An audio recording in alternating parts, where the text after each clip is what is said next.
let me pose another electoralism-centric question to both of you. Because I think that, even though, we all have a few disagreements strategically and a few things that we focus on more than others, I think that we all agree that electoralism is just one tool in the toolkit of change. Sure. And but it is, the way I would put it, a necessary evil. Basically, it is an unfortunate tool. But the one part of that tool that I think often gets overlooked, and Melissa, I think you're a great example of how important this is localism. The stuff that you've done, getting around city council, and the stuff that you've done when you've had to cooperate with your city council, even though not all of them were on your side.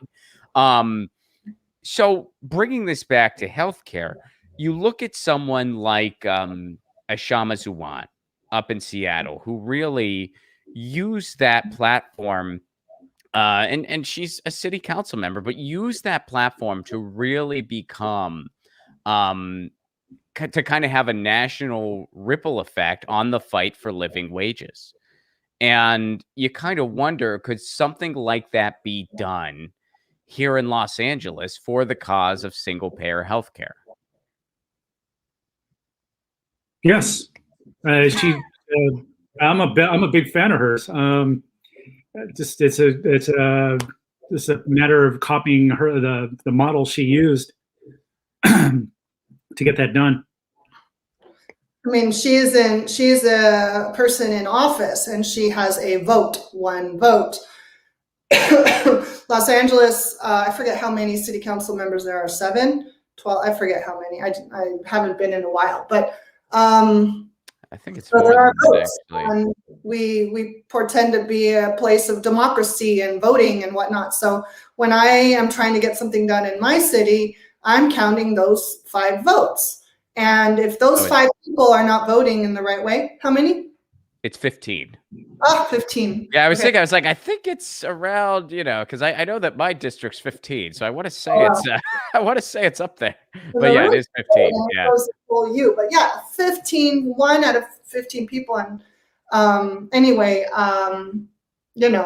so it is back to electoral politics. It is back to voting. And if those people are not voting the way they should be, we got to get them out of there. And then the question becomes, how do you get them out of there, and who do we put back in, or who do we put in their place? So it just goes back to that. So once they're there, they can be effective. And we should look at how Kshama Sawant got in there, being the socialist that she is.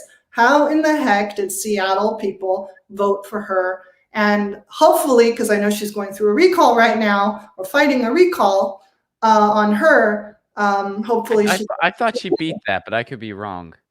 I think she's in the middle of it. It's still going? Okay. Yeah. All right. I thought she'd beat that, but all right. I mean, they're always going after her. They're always going after her. So, which means you're doing something right. Yeah. And what is the secret recipe to even having gotten in there? And that's the model that we could be looking at. And then who do we put in that place? We got to be ready. But like I was saying, it's a cycle. Like even within my city council, since there are 5 people, 2 years, there's going to be 2 people coming in and out. And then in another 2 years, there'll be another 3 people coming in and out. It's like, so if you want to change the makeup of the whole thing, you got to wait 4 years or more, It's just, it takes a long time. So in this kind of slow period, people should be, educating each other, getting the word out, getting excited, and getting ready to go vote for someone, right? And actually, the organizing has to start long before before you have a candidate in mind. So organize on things like tenants' rights, on the unhoused, the rights of the unhoused, the rights of workers in a particular area. And if you become the one who really, if you become one of the louder voices, but yeah, one of the more dedicated organizers, you become that person who people are probably going to vote for an office. Right, but then who in their right mind would want to take on that job. I mean, some people do. Some people like to run for office, but in the landscape that we're in, you need a lot of money for that. It's not just, you know, I mean, it can be done without money, but you've got to be ready to for a lot of pushback, unless you slip in at the right time where no one's looking.